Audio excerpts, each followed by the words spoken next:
Сегодня у нас в гостях почетные гости,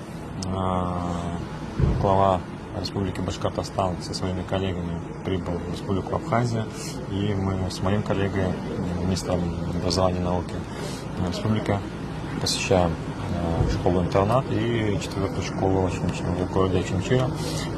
Эдуард Закирович, я рад вас приветствовать в моем родном городе. Спасибо. Я здесь родился.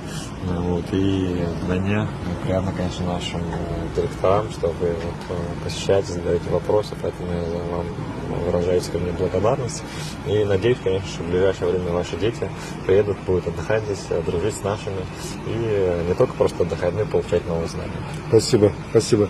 На самом деле, хочу сказать, на самом деле очень достойная школа. Посмотрели сейчас ваше подведомственное учреждение, школа-интернат имени Басария. Здесь мы рассматривали, в первую очередь, конечно, как базу для отдыха наших детей. В принципе, я вижу вариант, что здесь 800 детей из Башкирии могут свободно отдохнуть в летний период, тем паче, что, пусть это не первая береговая линия, но главное, что до моря тут рукой подать, меньше километра.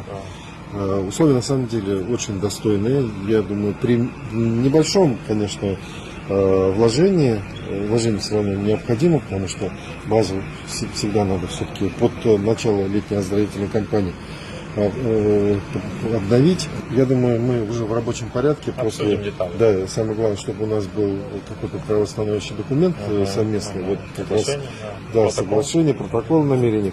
Отсюда уже я уверен, что наших